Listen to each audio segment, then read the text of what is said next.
The following podcast may contain adult language and an abundance of salt. So get ready, nerds, because we're talking underrated sequels. There you go. Kadish, you happy? No.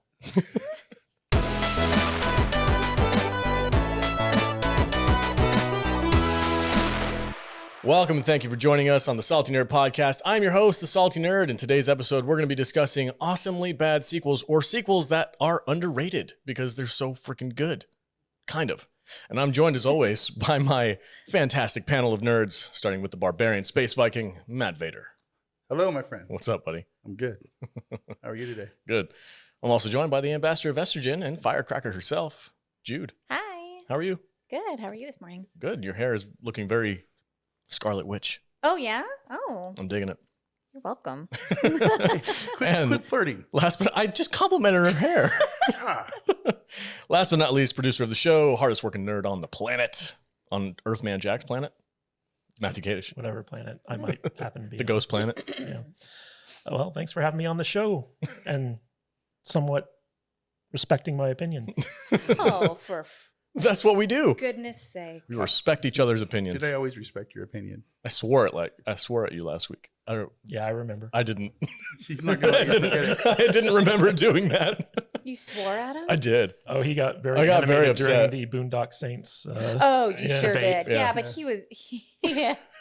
That was like the last show, the last It's pretty movie toasted. that we Yeah. talked about that day, and you were really drunk. Yeah. Okay. It gets spicy when you're drunk. I know. I have no filter. Well- Do you get like different kinds of drunk depending on what you're drinking? I don't know because I only really drink whiskey, Okay. so it's hard to tell. Well, sometimes you drink mules, and that's vodka. This is true. What did we? I put We whiskey got in my flirty meals. with mules. Mules make you We flirty. did get flirty with mules. Yeah. Well, Okay. he did. Enough fluff. The first movie on our list is Predator 2. But before we dive into it, a quick word from our sponsors. All right, welcome back, everybody. Hey, if you want to support the podcast, go to saltynerdclub.com, become a Patreon. You get exclusive access to all kinds of cool stuff. Please help us to grow the brand, grow the podcast. There's a new $3 tier that you can get in on the entry level and get access to some awesome, cool content. Who's going to be the first $3 patron? I don't know. We'll find out. If you're the first $3 patron, shout out to you. All right, let's get into this. Predator 2. Jude, do you have the synopsis for I us? sure do. Awesome. Hit me. Not literally. Don't test me. 1990 Predator 2, rated R with a runtime of 1 hour 48 minutes. Had a budget of $35 million. What do you think it brought in? I want to say 45. 45 million. Okay, Vader. 70. Kadish, you already know, right? Mhm. Okay. 57 million. Hmm. So right in between your two guesses. Nice. Good for you. All right. So here's the synopsis. Danny Glover, Bill Paxton, Gary Busey, and Adam Baldwin are all cops. It's the near future of 1997, and the Predator has come back to Earth, this time to the drug war streets of LA. There's a giant spaceship parked in the subway that no one can notice, and literally everyone has a gun. The alien learns to say, "Do you want some candy?" In this in this sequel to Arnold Schwarzenegger's Predator, there's voodoo, drugs, a surprise pregnancy, guns with lasers, gang members, and fashion.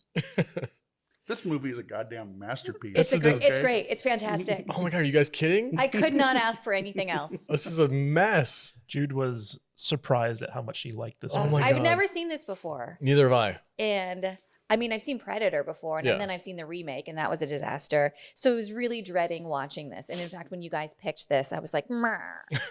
But like watching this, I was like, wait a second.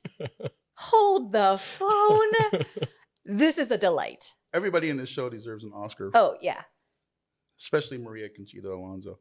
She was awesome in this movie. Mm-hmm. And she was in The Running Man.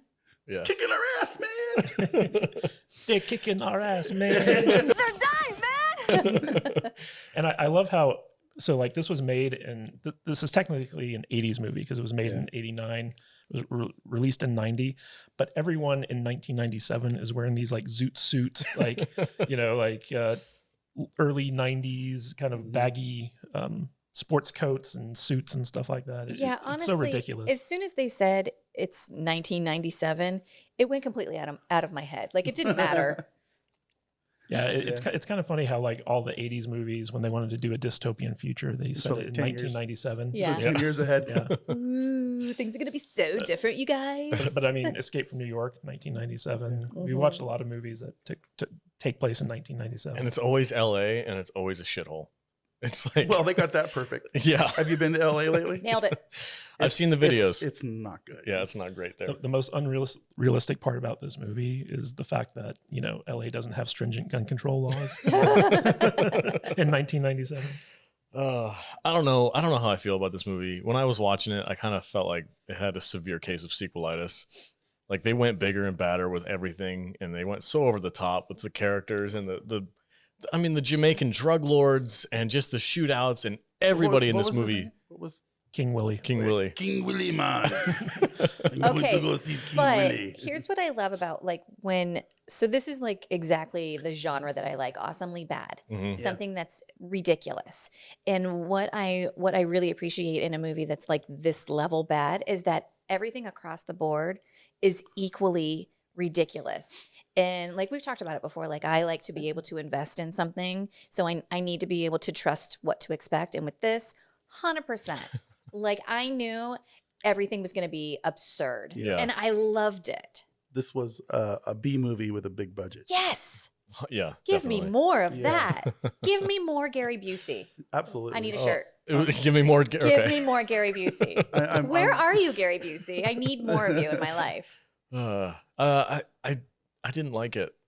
I didn't have as much fun with this one because everybody was just screaming. No desert. Everybody was screaming. No No, mummy. desert. No mummies. Yeah. No. There's no Raiders of the Lost treasure. Ark. No treasure. No guy with a fedora. There was only one child in it. Hey, didn't Danny Glover wear a fedora? at He one did point? wear a fedora, didn't he? Yeah, he did. Oh yeah, he got all fancied up. After he got it out of the hot box of that car that Yeah. needed the chandeliers. Oh Yeah. my god, that's right. Yeah.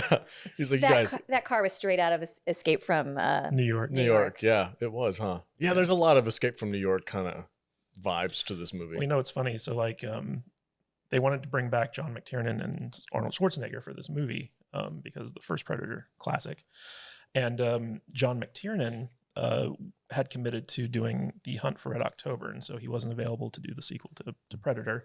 So they were rushing the sequel out, and so they hired a director named Stephen Hopkins, who he had just finished this Nightmare on Elm Street movie. I think it was either 3 or 4. Which one's the Dream Warriors?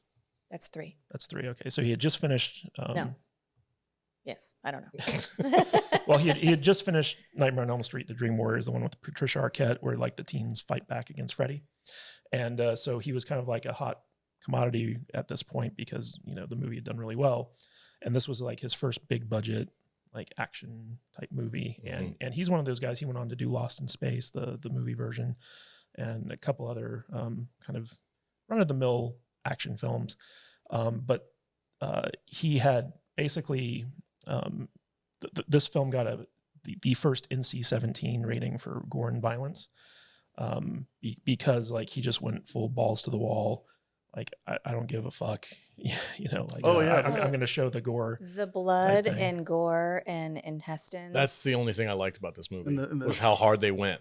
Like the people hanging from rafters, naked, bloody. I'm like, oh man. Yeah, the thing that always bugged me about this movie, though, was Danny Glover. Like, I just did not buy him as the lead because when I was a kid, I actually read the comic book that this movie was based on. It was called Predator Urban Jungle, something like that. And basically, it was such a good comic book. It, like, blew my mind. Like, it was like, very adult. It was hardcore. It almost reminded me of, like, a Frank Miller style comic. And in that comic book, like, they had, like, the subway scene that they have in this movie, but it was, like, way cooler in the comic. Did everyone on the subway have a gun? Yeah, pretty much. Awesome. But the interesting thing about this is that they were trying to court Arnold Schwarzenegger to come back. And in the original script, it was basically Danny Glover's cop, but it was like a younger cop type guy, teamed up with Arnold Schwarzenegger's character, Dutch. And Dutch was actually Gary Busey's character in this movie. Oh, okay. And so when Arnold Schwarzenegger, first of all, he hated the script and he hated the director. and he wanted to go and do Kindergarten Cop instead. So he went to do Kindergarten Hey, Cop. that's a great movie. Yeah. So he went to do Kindergarten Cop, and they brought in Gary Busey because Joel Silver produced this. He's the guy who did all the Lethal Weapon movies. And so because he just had a relationship with Danny Glover and Gary Busey and all these like Lethal Weapon guys, he just stuck him in this movie. He was like, I can get us some guys. Yeah, pretty Don't much. worry. We don't even need Arnold. I got some guys. Got Gary Busey. I'm going to bring you Gary Busey. Wow. Where do I sign? Bill Paxton. But Gary Busey's character in this movie was originally supposed to be Dutch. And so Gary Busey came on and they rewrote. And he Busey'd it up. Yeah, they rewrote the character to Taylor for, I think his name's Keys. Is that right? Yeah. And what's funny is that the character that Gary Busey's son, Jake Busey, plays in the movie The Predator is the son of the character in this movie, Keys, as well. I didn't know that. Yeah. That's cool. The Is that- Predator universe. Is that Yeah. the new one with the lady predator? Yeah. Yeah. The awful one? I don't know if there's a lady predator in it, but it was really bad. It's the latest one that came out. It was a really Yeah. bad movie. The only sequel to the first Predator that I actually liked was the one with Adrian Brody and Predators. Predators. Yeah. That one I felt like lived up This to is the the original. only movie with an actual number in the title in the Predator franchise. What's up? I'm thinking about that movie. Who was in the ship that had crash landed on that planet? Oh, not Lawrence Fishburne. Was it Is it Lawrence- Lawrence was it Fishburne? Lawrence Yeah, it's Fishburne? Morpheus. Was it? Yeah. Okay. Yeah. I like Alright. that movie. Yeah. That was a really good movie. But this one, I don't know, man. I just couldn't get into it. Like you said, I didn't buy Glover. Is it Glover or Glover? Glover. I Glover? think he was the hardest sell of all the characters. In I this felt like movie for me. he needed Mel Gibson on his I- side. I Like if never- this was like a Lethal Weapon, Yeah. like kind of a wink and a nod, and like Mel Gibson was his partner, that would have been I- kind of I- fun. He needed to be teamed up with Gary Busey more. Yeah. Danny Glover as an action hero it never really. just seems kinda- so- Yeah, I- he I had a literally hard looks time buying too it old for for me. this shit. Yeah, Yeah. exactly. Yeah, Yeah, yeah. He looks haggard the entire time. And what's funny is like, so this takes place during a heat wave, and originally it was supposed to be set in New York, like the comic book was, but they changed it to LA because of the cost of filming in New York. Mhm. And so like in New York, it was supposed to be a heat wave, which the Predator always comes when it's like the hottest of the season. And so in this movie, everyone's got like the biggest sweat stains like under their arm and on their back. And it's like every scene Danny Glover's like shimmering from sweat. It's Yes. gross. Oh, yeah, everybody looks gross in this movie. Yeah. Oh. And Bill Paxton's in this. Yeah, Uh-huh. yeah. And he's the only actor to be able to claim that he was killed by a Terminator, a Predator, and an alien. Yeah, that's good. Aw, He was good killed for by Oh, that's him. right. Game over, man. Oh, that's Yeah, awesome. Yeah. That's a cool He little. was the first ever Terminator kill as well. Yeah, that's right. He was the subway. kid It was- in the bar with the big hair, No, right? No. Wasn't that one? He was one of the, I think they were like. He was a street punk. Yeah, but it was in the beginning of the movie, not at the bar. That was Terminator 2. Oh, the bar was Terminator 2. Okay, Yeah. my bad. Yeah, you're right. I don't know, like Awesomely Bad. I don't know. Jude, you love this movie? I love it. Yeah. Tell us why you love it. You already did. Okay. I couldn't get into it. I was trying really hard, but it was just more annoying than anything else. And when the There's Predator, no killing what can't be killed, no stopping what can't be stopped. That's right. the Jamaican drug lord, Well, funny. Every time I thought it couldn't get more ridiculous, it did. Yeah. You gave me this like voodoo guy with the bones and everything. Oh, Let's bless consult you. the bones. It was so that ridiculous car and Yeah. all of the wafts of is it waft? They were the hotboxing. wafting The smoke. hot box. Hot boxing in that car. Yes. He Yes. just gets in. Every single scene, I was just like, yes. You want me to follow you? No, man, I'm okay. I'll be okay with these gangster drug Yeah, lords. for sure. I got it. They're all holding like Jamaican- Uzis and stuff. These are my boys. Just relax. It's okay. Oh, man. And like everyone has like these massive laser scopes on their handguns. Oh, Yes. God, dude. The weaponry in this movie is ridiculous. It's so funny. Lasers. Yeah. Chucks with Guns with Fashion. freaking laser Lasers on beams Laser beams. on their That's right. heads.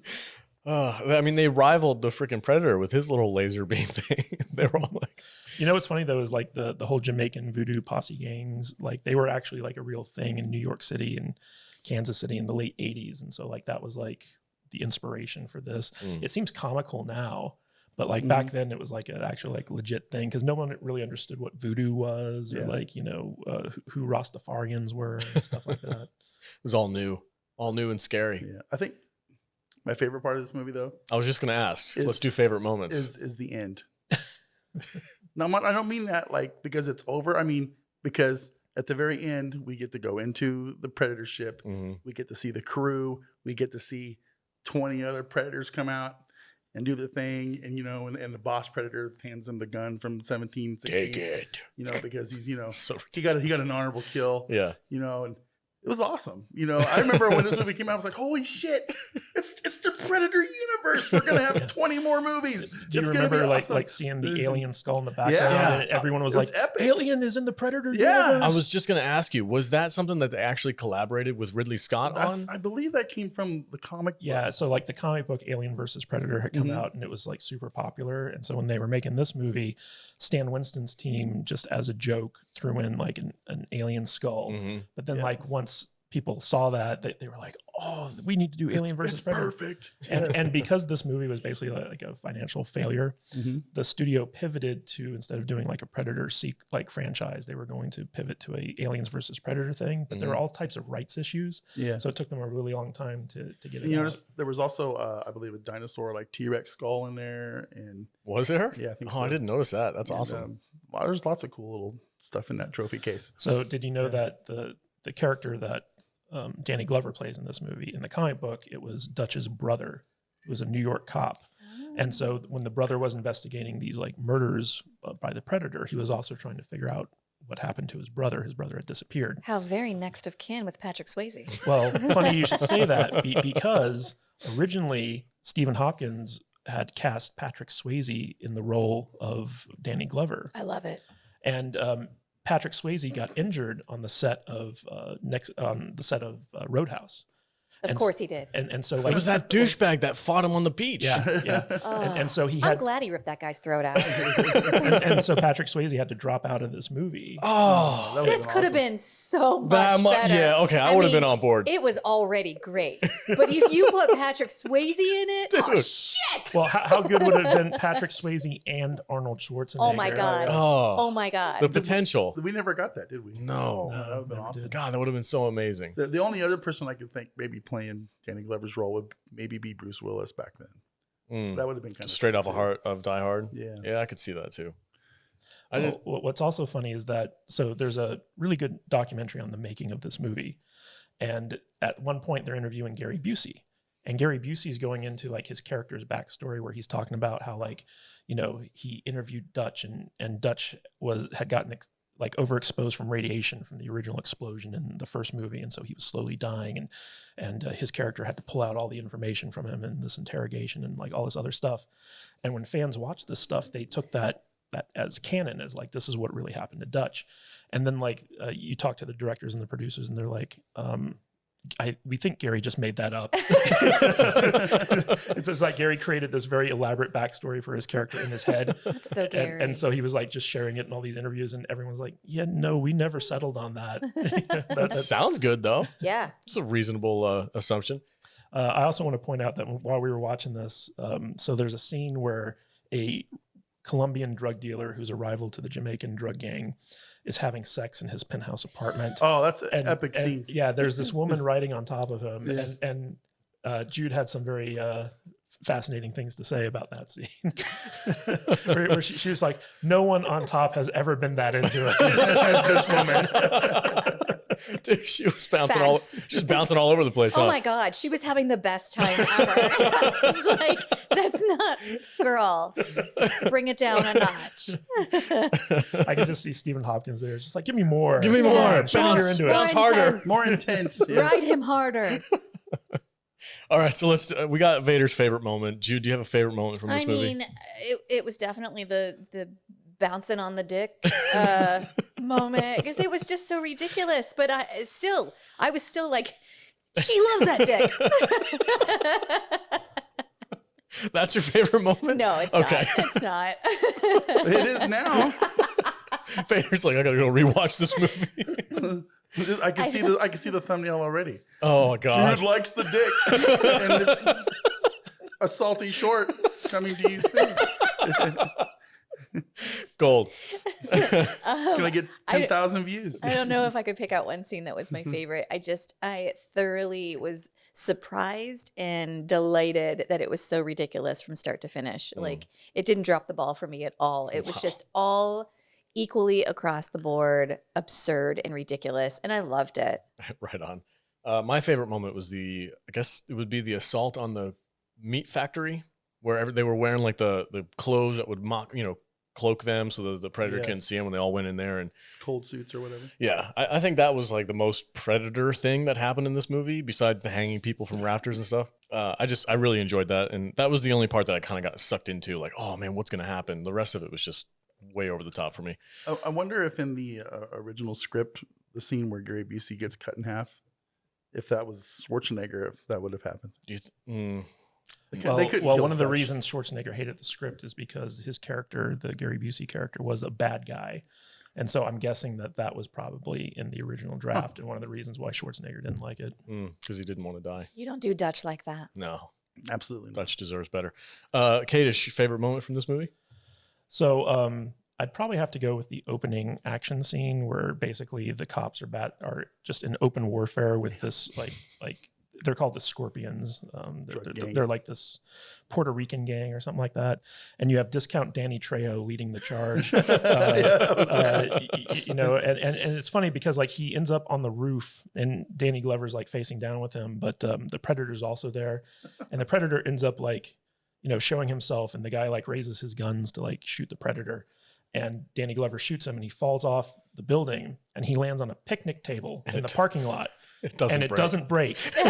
Like he's literally lying on top of this perfectly preserved picnic table with a flannel cover over it and everything. I remember watching that going. And it's not like one of those sturdy like wooden ones with like the X like, you know, base. It's one of those like because you it's can like a Walmart fold-out table. Yeah, you can see its sister right above it, where it's got these like skinny legs on top. Oh, it's like one of those ones they break in the in the wrestling. Exactly, yeah. Okay. And it's funny because like you see like, you know, his dead body on top of this picnic table down below, and it's just I could just picture Stephen Hopkins being like, just get on the table, we got to shoot this thing, get out of here. It's too damn hot out here. Yeah. But the opening action scene was just so ridiculous, and like people are like snorting cocaine and having like all these guns and stuff like that. And it was just like it was such a over the top sequence that I couldn't help but enjoy it. Yeah. That and also like the King Willie moment where like meets him in the alley. Yeah, where basically, you know, he faces off with the Predator and you know, Predator just cuts to walking away with like his severed head.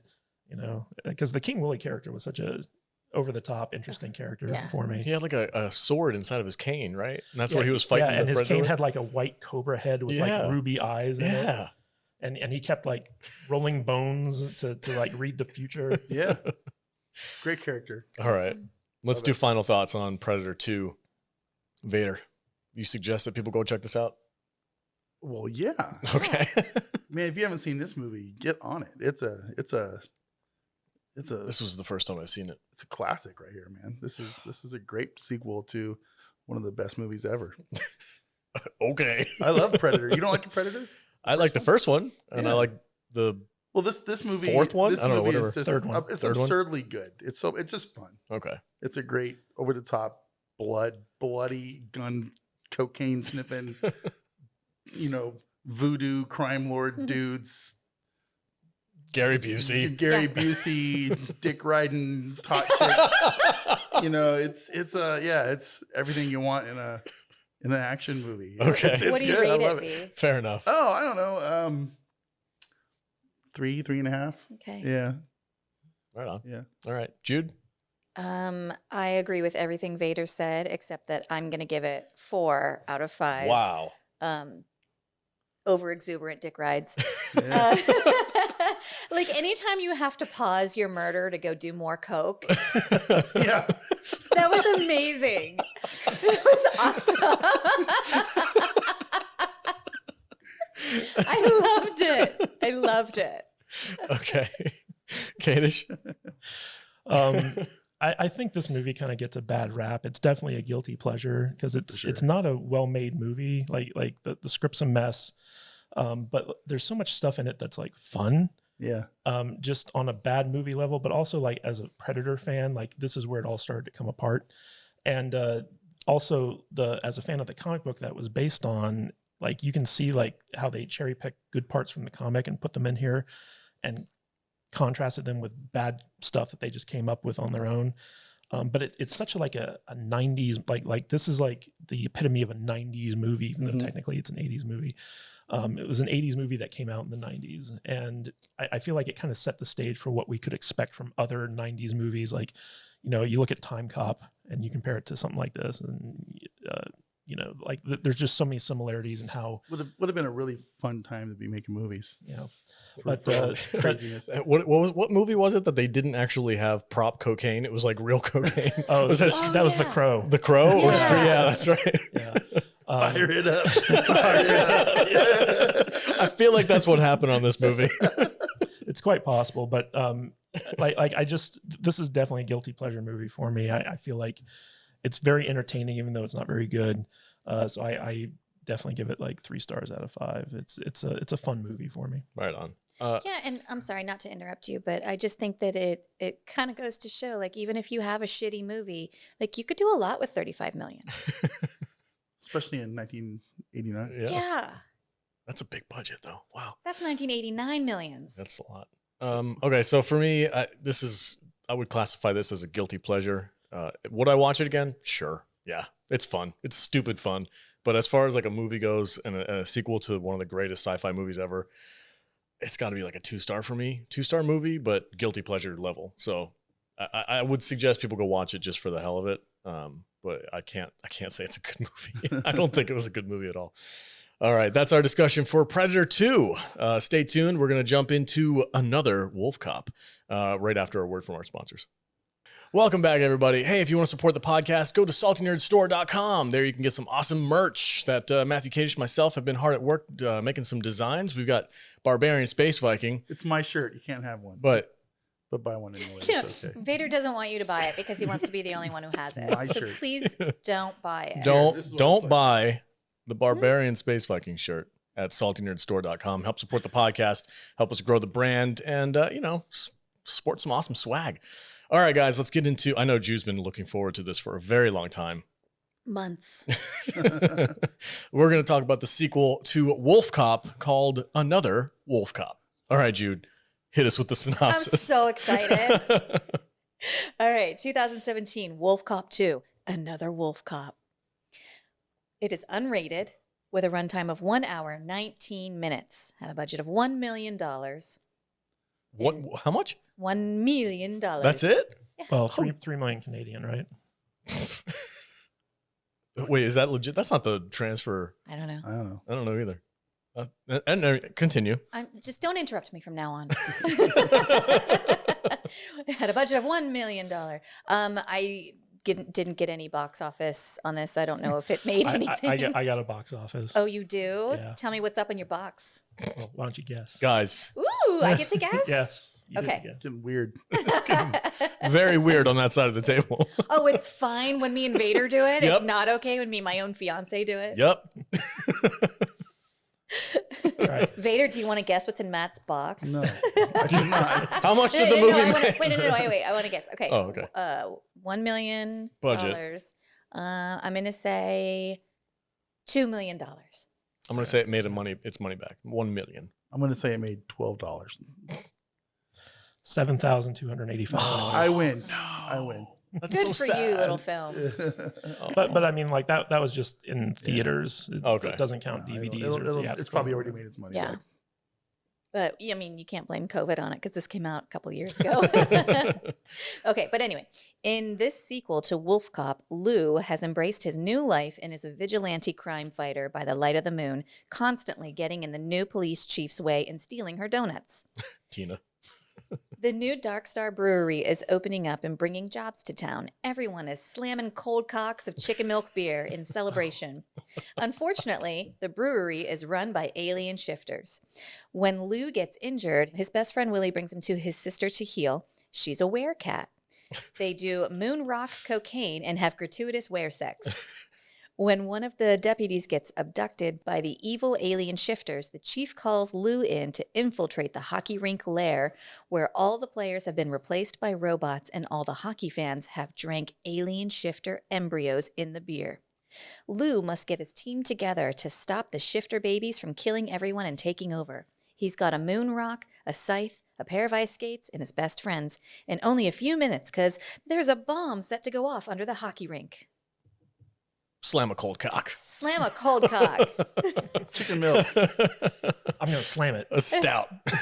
Just slam it. Slam it.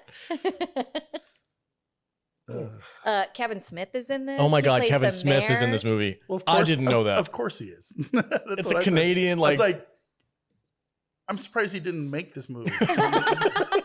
I think it was probably his idea. oh God. Well, that was one of It the, was funny because Kevin Smith's from New Jersey, but he's like a honorary Canadian. yeah. Mhm. And he was actually out in Saskatchewan scouting possible locations for a movie that he was going to do. And when the filmmakers kind of found out he was in town, they were like, "Hey, do you want to be in our movie?" He was like, "Yeah, okay." That's awesome. So that's how Kevin Smith came to be. You're going to Another be the Wolfcop. mayor. Yeah. Dude. Mayor Bubba. He was so good in it though. Like he just, Oh, he So killed great. it. He was Kevin Smith. I know, but that's what they needed. Yeah. Like that's exactly what it needed to Yeah. be. Especially since like the mayor was the bad guy in the first one. Yeah. And he's so believable too. Yeah. Like as the mayor. He's still You wearing just- his hockey you uniform and totally, everything. you totally believe like the mayor's just walking around in a hockey jersey, Yeah, he's slamming cold cocks, he's got- giving them out to He's people. got like a headband on. He's like, this was totally worth leaving my Zumba class early for. Yeah. The thing I love about Another Wolfcop is that like the first Wolfcop kind of takes itself a little bit seriously. This one, they're just like, we're going to go full into the joke. Yeah. And they didn't take it seriously at all. And the opening scene where the Wolf Cop is taking out Santa's helpers in like the truck, I don't know if you guys noticed, but the dad from Psycho Gorman is one of the goons that in No the back way. of the truck. Yeah. Yeah. Oh wow, that's awesome.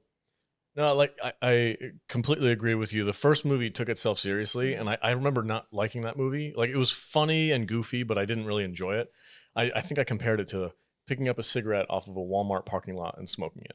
That's what I felt dirty with the exploding wolf cop, with the dick and everything. I was like, Which makes a reappearance in this yeah, movie. sure does. And they pause on that for a while. Yeah. It's like, But it wasn't bloody and exploding. Okay, but It was just a naturally hung 8-inch wolf cock. like, did you notice when in the scene he's sitting down and he has a Santa hat over his dick Yeah. because he doesn't have pants on, and then he stands up and the Santa hat hat falls falls off, off. and the dick is like as long as my arm, and Yeah. it's pink but kind of hairy. It's just kind of dangling there, and was she's like, gross. "Put on some pants, Lou." You're gonna poke somebody's and eye then, out with and that. then the next scene, he's like, he's human now. Yeah. He's not wolfed out anymore, and she's like, "Still can't stop." Like, Looking at it. thinking about your dick. I'll never get that picture out of my head, and neither will I. What about like when Willie has like that weird growth that looks like a penis with Oh a my god. mustache? Okay, was that supposed to be a penis? No. No. it wasn't. Okay, I was gonna say, It was a baby alien shifter. yeah, because when the scene when they show it, like it was like an alien ripoff, right, where it's like Yeah. rolling around in his Yeah, chest. And it it's, comes it's almost like Watto from from Total Recall. Total Recall, Oh, where yeah. it comes out of his stomach, but it looks like a penis. It does look like a penis. with the mustache. and it's got a mustache and like eyebrows, Remember he Man, was what you sharing doing? his beer with it. and he's like smoking them out. And and it was he calls him Bad Willie. Bad Willie. Yeah, we should point Oh. out that the character of Willie died in the first one because he was a shifter, but Real the Willie. real Willie was like kept in this vat of goo that they were experimenting with implanting shifter alien babies into, and so they bring him back in this one. They The don't most really ridiculous- explain it, but also you don't care. he's in a coffin of goo and he just Yeah. comes out and he's like, where have I been? He comes out, he's covered in goo, and he's like, "Lou, is any of Is this this your goo yours?" Okay. Willie makes this movie. I love Willie. He's the best sidekick He, of all he time. reminds me of the next door neighbor from Office Space. Yeah. Oh yeah. yeah, Yeah. totally. I'm with Kadish on this. Like when they took it seriously in the first movie, it was fun. It was goofy. It was like a weird off-brand B movie. This one, they leaned into the joke, and it's so much better for it. Like this is by far the superior movie. You know what's funny is so like when we did Wolf Cop for the show the first time, Jude and I watched that, and then the next day, like we were like kind of bored and we didn't have to watch anything for the podcast, so we were like, should we watch like the sequel because it's out? And we were like reluctantly, we were like, yeah, okay, let's check it out, and we ended up loving it. Yeah, like and it was so much more fun than the Yeah. first one. Yeah. Like this is the Wolfcock scene right here that we're watching right now. The costumes are better. The characters feel more realized. Like everything about this movie feels like they improved upon what was in the first one. So I give it props. I like how they just keep him behind a chain link fence in the cop station when it's on the full moon nights or whatever. But it's awesome. There's a lot of like in the first movie, you have Liquor Donuts, which is like the local donut store. But then you also have the nudie magazine Boobers. And in this one, they introduced the local strip club, which is called Club Fuck, but it's PH, right? PHOQUE is how it's spelled. Like, if you're watching this on YouTube, great, but if not, it won't make sense. But like when the robot comes in and the dancer walks up to him, she goes, "Welcome to Club Fuck." And even the cops were like, "There's a big massacre going on down there at Club Fuck." And I love how, like in this one, when the cops are on the walkie-talkies, like whenever they answer, it's like Details? It was so like Charlie Brown. Yeah. And like they do that throughout the entire movie, where like there could be like very violent, dramatic scenes going on, and like when they're like on the radio saying like, "We need backup down here." Yeah, they're like in the middle of a shootout, and all you hear coming out of the walkie-talkie is, and she's like, "All right, copy that." Vader, you've been pretty quiet. What did you think about the sequel? I had a good time with this. It was fun. I don't know if I liked it as much as like say Predator 2, like we just talked about, you know. But this is a little more B-movie level than I. It's not really your bag, enjoy. I'm not into like super like B low grade movies, but this was fun, and I had a great time with it. I didn't hate any movie we watched this week. They were all good. That was the surprise for me. Yeah, and you know, this is I love Wolf Cop. You know, I didn't like it as much when I first watched it when we talked about it on the show, but it's actually kind of grown on me a little bit. I think if we talked about Wolf Cop now, I would probably give it a higher grade. And this one, like you said, they took this one less seriously. It's full on camp, and it's got a lot of really stupid, bad jokes in it. And it's, you know, this is like the movie you don't want to bring your mom to. And so, but you want all of your friends to see it. You absolutely want to watch all your friends to watch it, and you don't want to drink and do, you know, whatever, a lot of drugs or something when you're watching it. And can we talk about the shifter sex scene? I just want to snort coke off of a wolf cop. The shifters. Yeah, this thing, it had a full on. He finds this a wolf cop. A wolf girlfriend. This is just a cat. Willie's sister. No, it's a cat. Yeah, it's a werecat. So we have like a 10-minute long sex scene. Oh, it's so gross. Lou banging a furry. It's gross. Like she's got like 6 tits. Yeah, and like she's weared out, but he's like in his human form, and he's just still like banging this werecat. And like he's going down on her. He brings his face up. He's got all this like sticky stuff on his face. Like the slime on his face. What I appreciated about it goes on for so long. I literally thought they're saving money right now on the runtime of this movie because they're giving us a 10-minute long sex scene between furry porno Lou and this. And Vader, you got so much tits in this movie. Did you love it? Oh yeah, it was. You got 6 in one girl, dude. When we went to Club Fuck, I was like, where did they get these chicks? I mean, Canada. They can do better, man. But I mean, like in a small town, like that's the type of girls you'd expect at a strip club. Yeah, it was like back in my hometown of Oregon. You go to like the one strip club in town. I don't know. I've been in a small town strip club. Yeah, no, literally. I went to we had one strip club, well, 2 after a while, but one that was there for a long time. And you went in there with your friends, right? And there's like girls you went to high school with and shit in there. And it's weird. It's extremely awkward. And it's just like, oh, hey, how's it going? How's your mom? Yeah. Doing things with your life. That's good. All right, here's $1. But one of the more interesting aspects about this is they introduce like a little bit of mythos in this, where basically if you have a moon rock, it's like a cocaine for a werewolf, and it like enhances their healing and their abilities and their strength and stuff like that. And so throughout the movie, basically we all know that the original Wolf Cop is a drunk, and you know alcohol was like his spinach for Popeye, basically. And then they introduced this idea of the moon rock cocaine. And then at the end of the movie, they combine the two where they take moonshine and introduce moon rock into it. And he drinks it and basically hulks out and just kills everyone in the hockey rink. It's so good. Yeah, that was really good. I like that moment. And the idea that like this lady that she meets, Kat, it's Willie's sister. And she's like, oh, I know what you need. And she pulls out a rock and he's like, a rock? Really? She's like, this is a moon rock. And I'm like, oh, and then no. she like she grinds it up. She grinds some and he's like, oh, I thought you said I'm not supposed to overdo it. She's like, it's not for you. And like she does a little bit of the coke and like walks behind one of those things that old timey people would dress behind. Yeah. And she just old timey people. I don't know. And she just starts like making weird wear noises, and all of a sudden you see like the sleeve of her arm. Literally, her human self. She's like slinging on top of the old timey thing. Yeah, because in these movies, you molt your human skin when you transform into your animal form. That's nasty. That's where the exploding penis came from in the first movie. And I was like, this is too much. No, this movie was crazy good time. I had a ton of fun watching it. It wasn't anything I didn't like. Kevin Smith elevates it. Like he showed up. He steals every scene. He steals everything he's in. And it was so funny. We need to talk about the stomach goblins just for a second. Okay. The alien ripoff? The alien ripoff. But these things, they come out and they've got arms and a head with teeth and everything. And they start so basically, all I'm picturing, right, is during this movie, there's somebody underneath everybody that's got one of these stomach goblins with their hand up between their legs and a puppet. Yeah.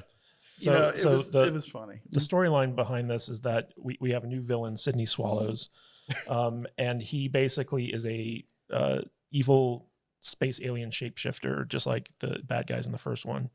And because of Earth's atmosphere, shifters aren't able to reproduce. And so he basically comes up with a concept to create a beer, chicken milk, which is kind of like the big thing in this movie, where he buys the Old Town Brewery and starts producing this chicken milk beer in mass. And basically anyone who drinks this beer gets impregnated with a new shape-shifting alien. And the humans become incubators for these aliens until it comes to the point where the aliens are ready to come out. And this is how he plans to propagate his species.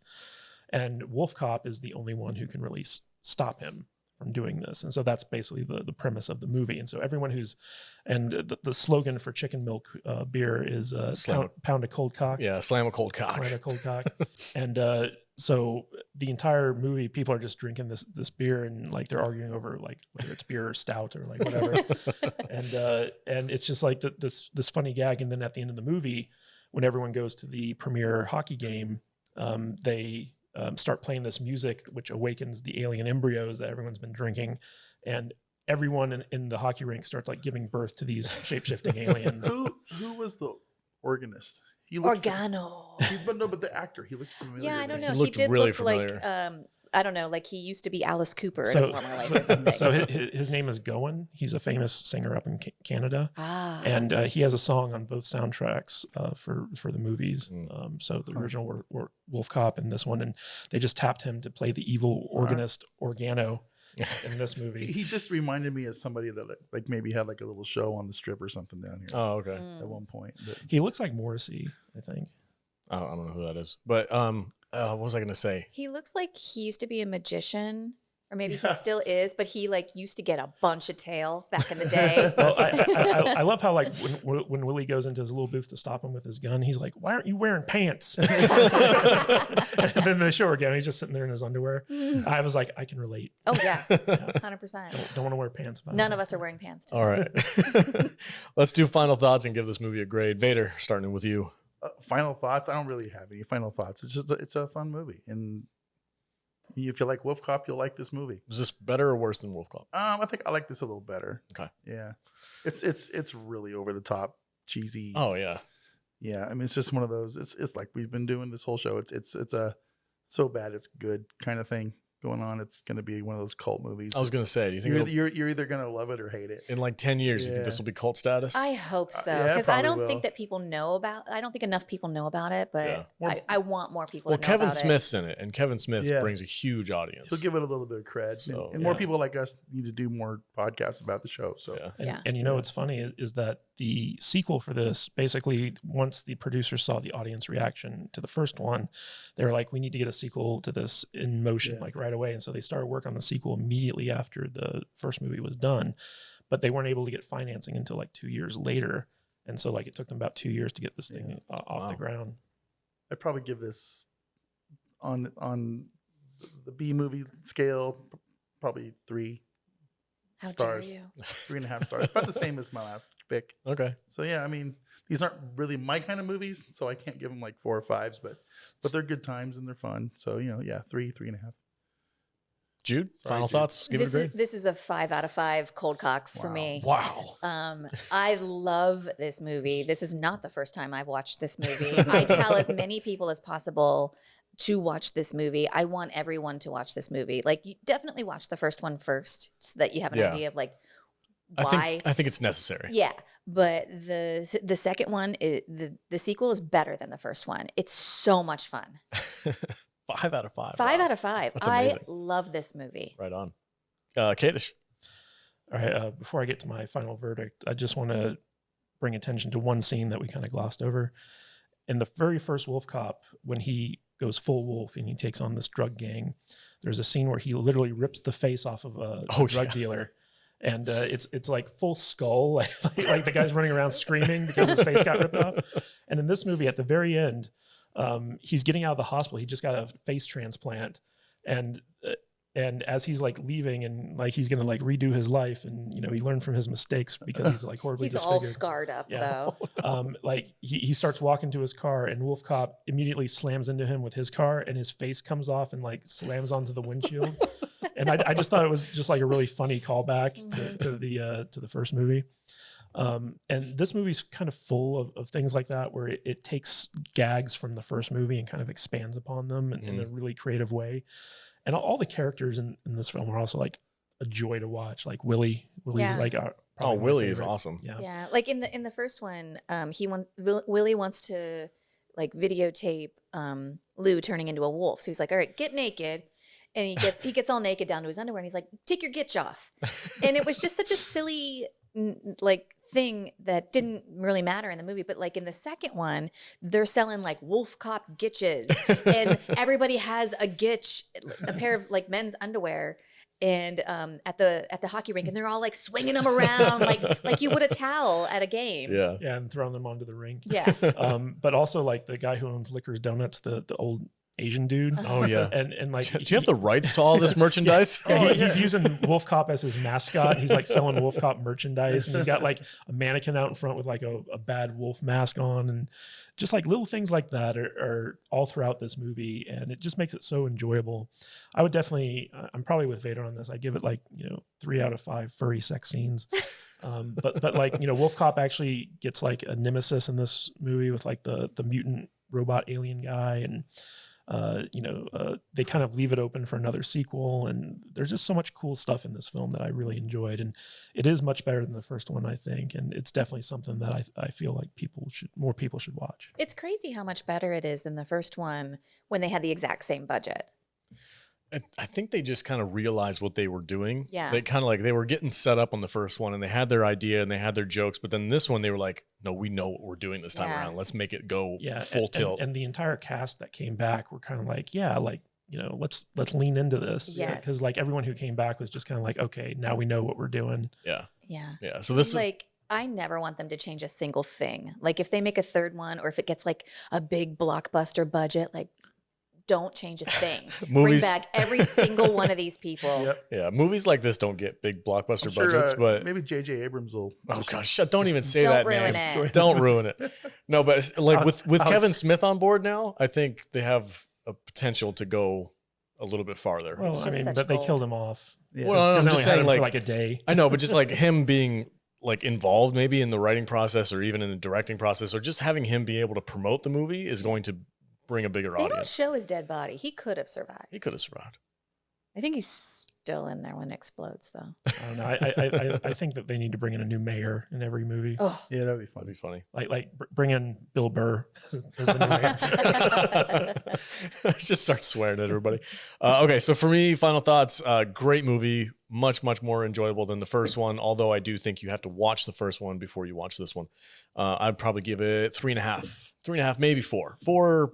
If there was more Kevin Smith in it, it would be 4 because he only showed up for 2 scenes. You're such a 3.5. You're a shill I for know Kevin Smith gets like a weird vibe these days because he's like real shilly about nerd content. But did it make you cry? no, it didn't make me cry. Okay, well, The dude cries too much because he smokes too much weed. No, I just we saved his life when he had his heart attack. I know. Good for him, man. I'm super stoked. I love Kevin Smith, man. He's a cool guy. He's like he's the cool nerd that I always looked up to when I was a kid watching his movies like Clerks and stuff. So him being in this movie definitely elevates it. So I give it 3.5 stars for me. Definitely go check it out. All right, guys, that's our discussion of Another Wolfcop. Hang on tight. We'll be right back after a word from our sponsors. Welcome back, everybody. Hey, real quick, if you're listening to this on Spotify and or Apple iTunes, don't forget we do this on YouTube now. We have video for all 4 hosts, and it's awesome, and it's a lot of fun, and we're very proud of ourselves for being able to get that to you guys. Go to saltynerdvideo.com. That is our YouTube channel. There you can like and subscribe and get all of our content. Not only do you get the full podcast, though, but there's a lot of stuff that's not available on audio only. We do little side videos and we do blooper reels, highlights, all kinds of cool stuff, and reactions, trailer reactions too. Yeah. So if you're, we also do a regular live stream. Yep, Saturday mornings, right at Saturday 10 a.m. mornings. You guys get the Barbarian Space Viking and Matthew Kadish do Saturday morning live streams on YouTube. Saturday morning home gang. Home gang. Right. Right on. So that's saltynerdvideo.com. Like and subscribe and help us get to 1,000 subscribers so that we can get monetized and we can, feed off the teat of YouTube. and stop That begging was you for gross. money. YouTube has a teeth. Oh. It's got 6 of them. All right, guys. Dude, you haven't even been drinking. I know. I'm just having fun. All right, let's talk about the next movie on our list, Deathstalker 2. Go for it, Jude. Oh boy. I think this is my favorite week we've ever done. Duel of the Titans. Deathstalker 2. The music in this movie is freaking legit. Oh, yeah. I love it. Oh. All right, go ahead, Jude. Go It's ahead. recycled music from the last movie. It's so much better, though. Listen, everything is recycled from the last movie. Oh yeah, all of the sets, all of the costumes, all of the weapons. Hold on, before we The get only into thing it. they didn't recycle was the main guy. Yeah. What's this movie all about, Jude? Okay, 1987, Deathstalker 2, rated R with a runtime of 1 hour 25 minutes. Another Roger Corman classic. Had a budget of $400,000. Wow, really? Wow.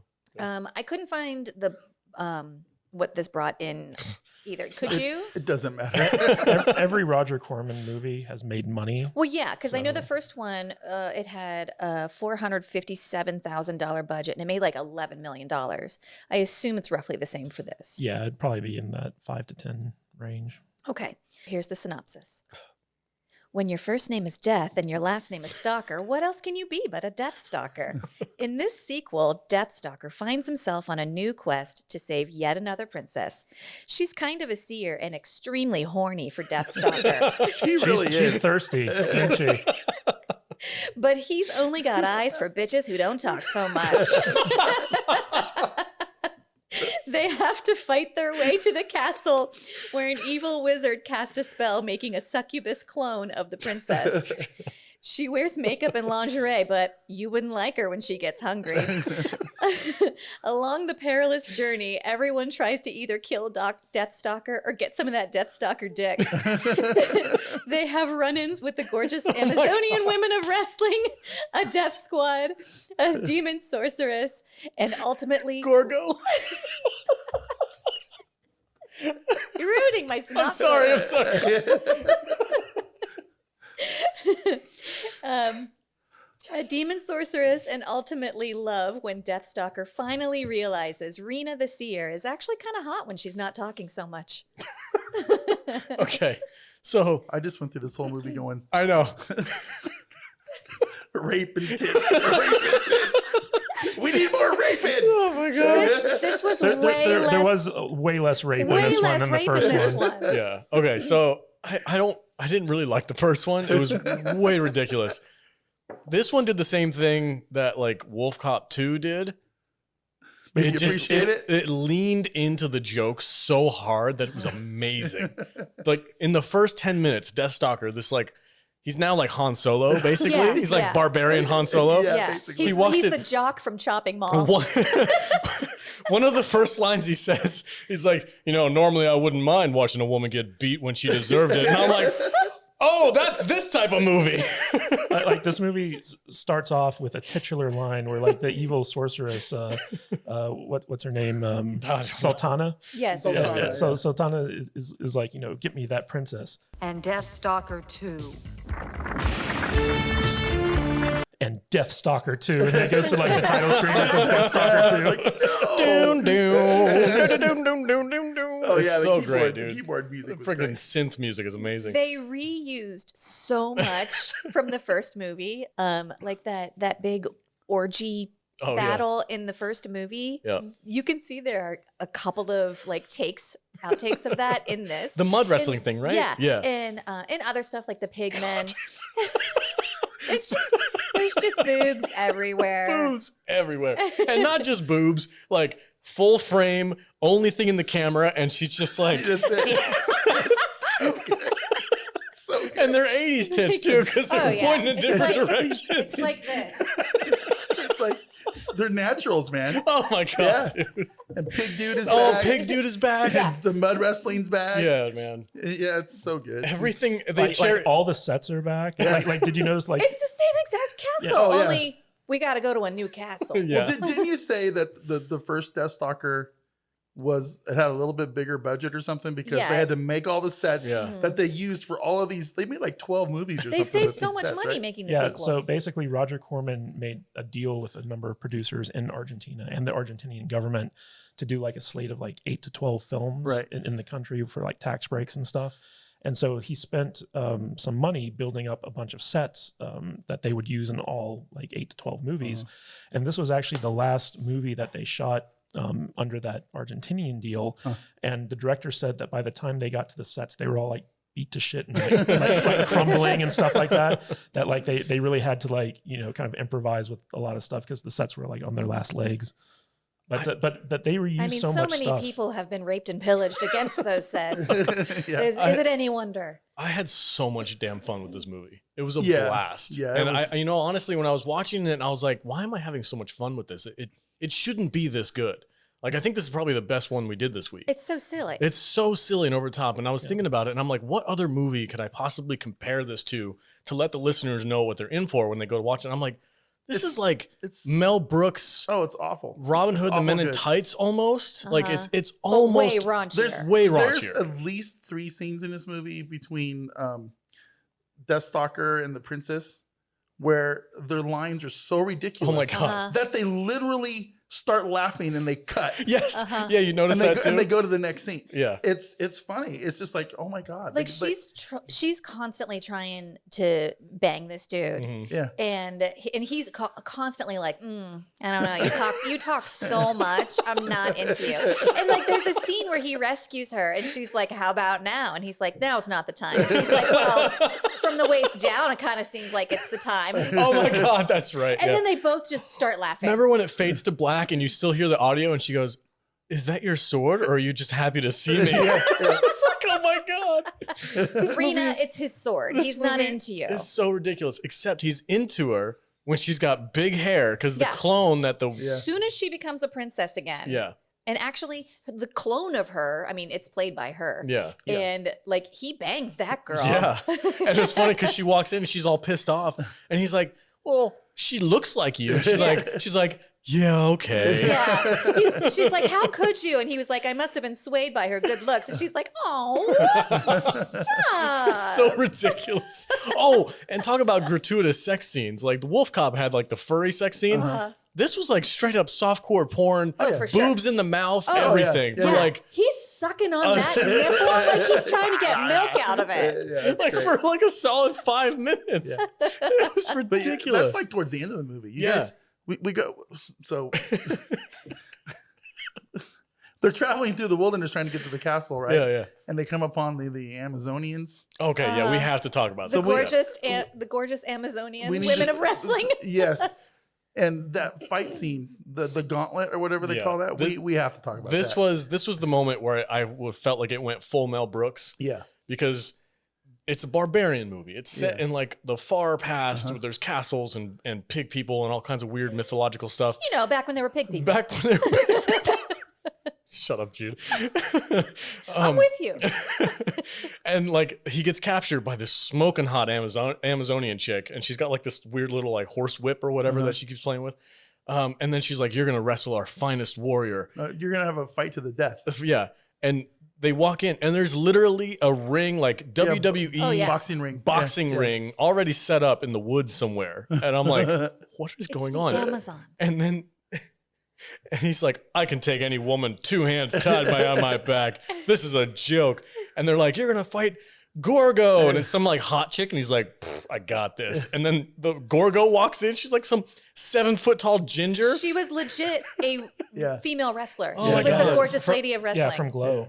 Oh, no way. Yeah, Really? yeah. Oh, she's legit? Yeah. She was, Oh, yeah, that's she was a awesome. member of Glow. Do you know anything about her? I know you're a big fan of like I the wrestling don't, stuff. I don't know a lot about Okay. the Glow Girls. I didn't know she was a real wrestler, but yeah, it was amazing. That was amazing. It was funny. That whole fight scene, And it was just lasted 20 minutes. Oh yeah, Dude, for they time had, filler. It they was had great. girls with round Placards, cards yeah. walking around. Yeah, the Gorgo's name was Dee Boer. Boer. I don't know. That's her real name, but she was like she was known as Queen Kong in Glow, and actually the production in order to do like a lot of like the brawling scenes, like when they're in the bar and stuff like that, they actually tapped into the World Federation of Argentina Wrestlers Nice. to come in and do like a lot of like the physical stuff. Nice. And in fact, John Terlesky, who played Deathstalker, first name Death, last name Stalker. I love him. He's so good in this movie. Like he was the one who actually choreographed a lot of his scenes. Like him and Gorgo's fight. Like he came up with a lot of the choreography for that, and the sword fight at the end, where basically he was fighting the evil wizard, played by John Lazar.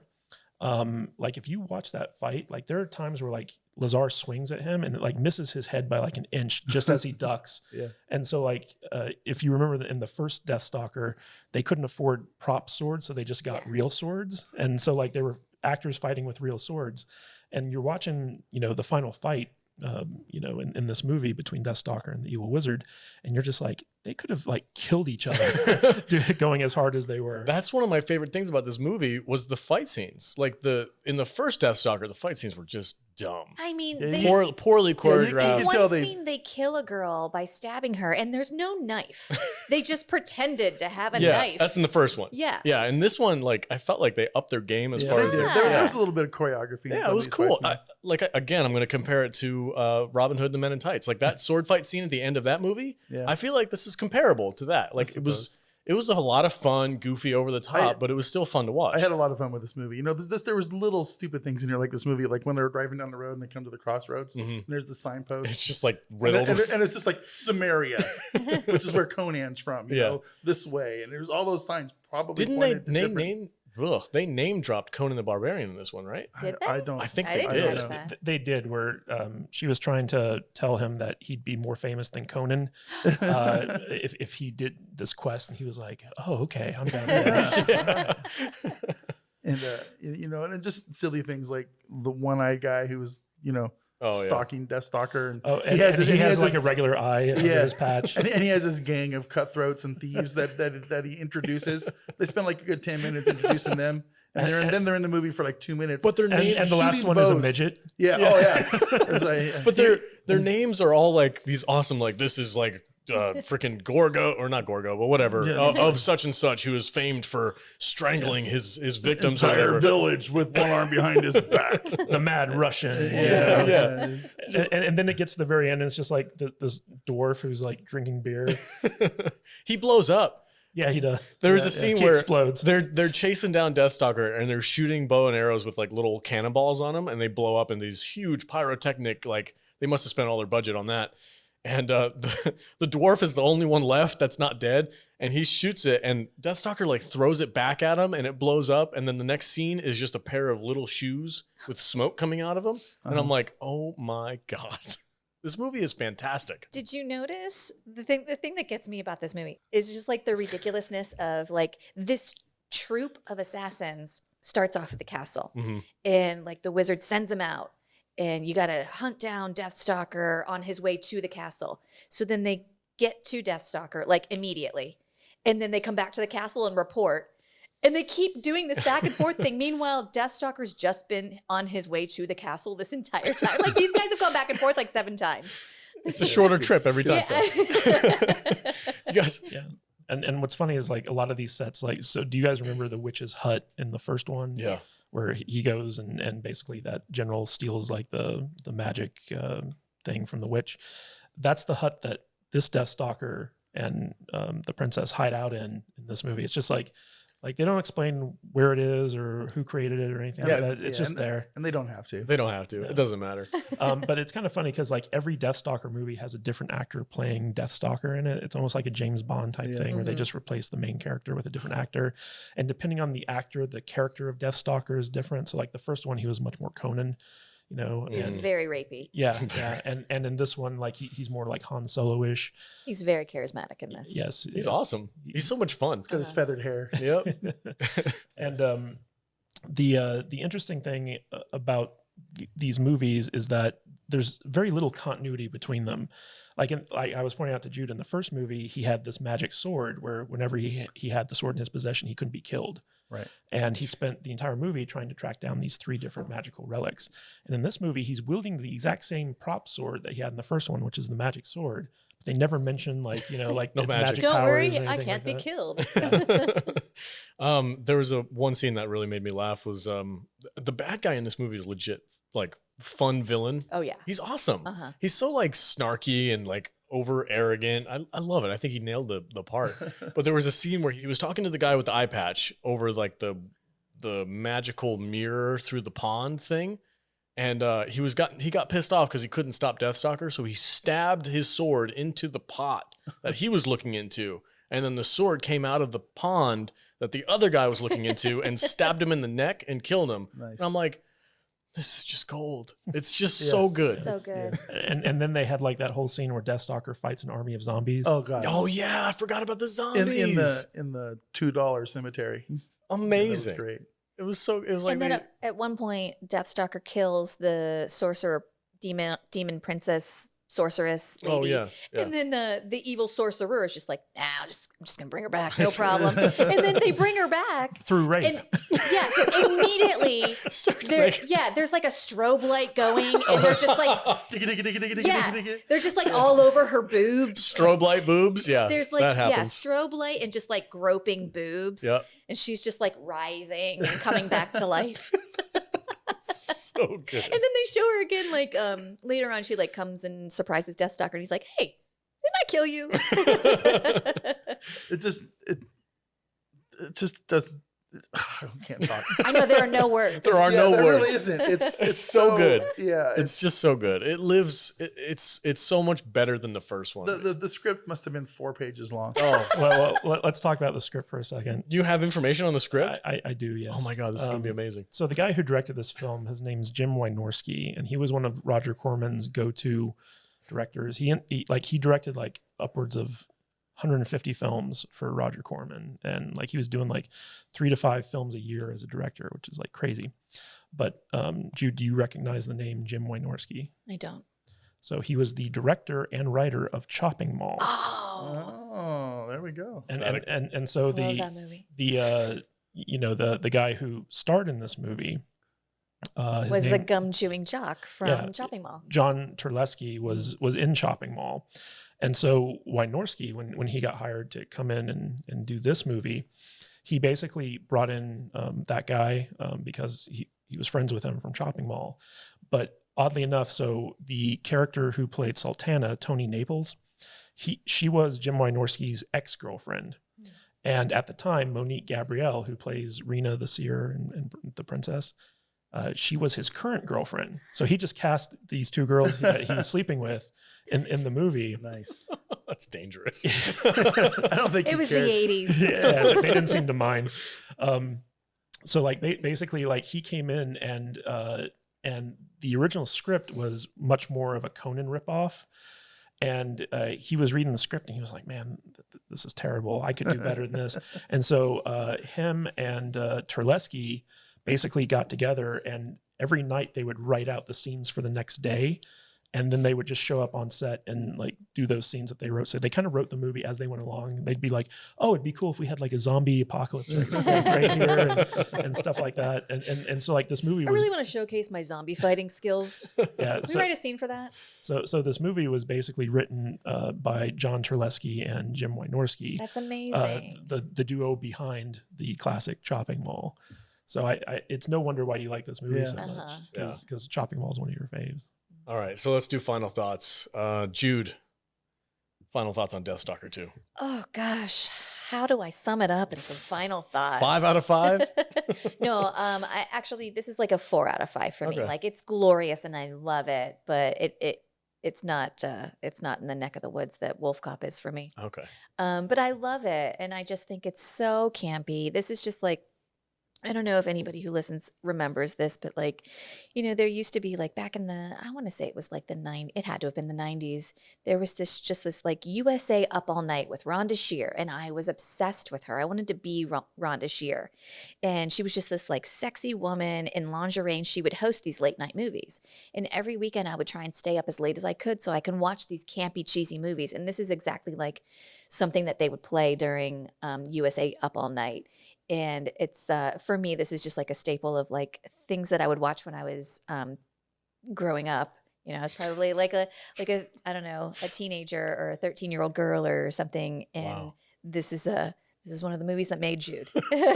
Wow. Oh, man. When I was 13, I just wanted to be like a grown-up in lingerie. With swords and going after did barbarians. You guys notice that at the end of the movie when the doppelganger princess, played by Monique Gabrielle, like she's hunting herself basically. Yeah. And the evil version of her is wearing the boob stalker bra from the first movie.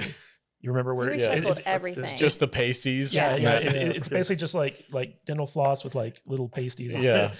You know, You're not supposed to share underwear. I hope they washed them. It's well, unsanitary. it was so funny, like how cheap this was. Like her crystal ball was just one of those like crystal doorknobs that they got at like Home Depot or something like that. At the very end of the movie where he's like, you don't need this anymore, and he throws it, and then somebody in the background goes, ow! it literally hits someone. They're like, "Oh, my eye!" We won't be needing this anymore. This is so stupid. All right, Vader, final thoughts on Deathstalker 2.